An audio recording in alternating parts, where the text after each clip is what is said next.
Hello there, church family. This is Andrew Thompson, your senior pastor, coming to you on this Thursday, August the 27th, for our Thursday Thoughts video message.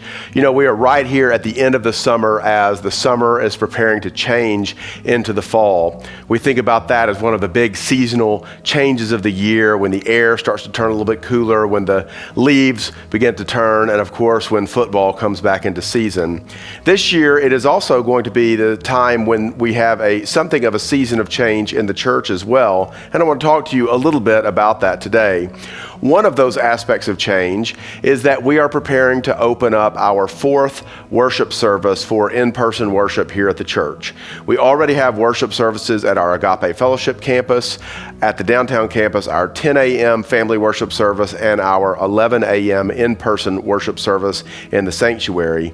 Beginning this coming Sunday, August the 30th, we're also going to open up what has been our 8:30 a.m. live stream service in the chapel, also for people to actually come and be present physically in attendance during that worship service. Now, it will continue to be our live stream worship service, but we're going to be able to have people in the room starting this Sunday as well. With proper distancing between the chairs and also having people wear masks and observe all of the safety protocols we do with the other services, we think that we're going to be able to fit approximately 70 people into the sanctuary.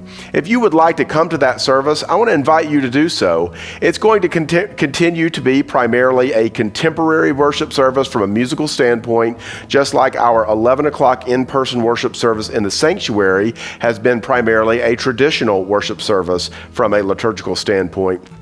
One difference that we're going to have with the 8:30 service in the chapel is that we are not going to require RSVPs. So even though you can still go to the link on our website to register either for the family worship service at 10 a.m.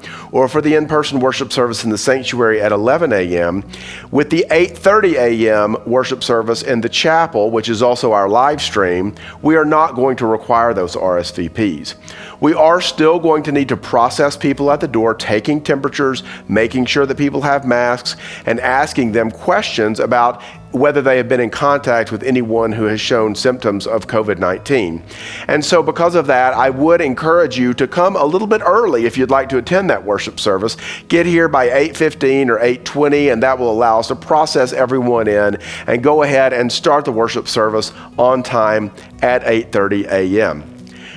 As with all of our worship services, as we've started them back up to welcoming people here into the church, we're going to do this 1 week at a time. We're going to feel our way through it and work it out as we go. And if we need to make adjustments from week to week, of course, we will do that. But just know that starting this Sunday, August the 30th, there will be another worship service, this time at 8:30, that's open to people to come and actually be present here in the church building while worship is going on.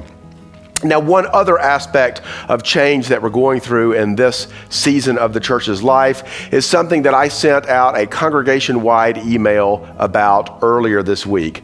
And that is that our youth minister, Josh Dupree, who has been with us since April of 2019, approached Pastor Jen Ryerson and myself last week to let us know that he had been offered a wonderful youth ministry opportunity at a church in Holland, Michigan, which is his wife Chelsea's hometown and is only about 10 minutes away from his hometown in Michigan as well. They wrestled with this. They love First Church. They love our youth. They love the time that they have spent here.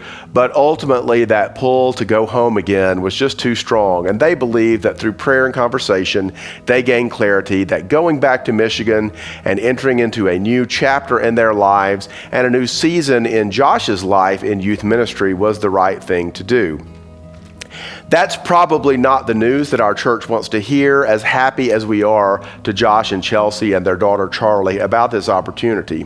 But what I want to reassure you about is that we were going to act as quickly as possible as we prepare to say goodbye to Josh and Chelsea, to conduct a search and to bring in staff to fill our youth ministry needs as quickly as possible this fall. As a matter of fact, I've already sat down with the Pastor Parish Relations Committee of the church this week, and we have begun formulating a plan for how that can happen.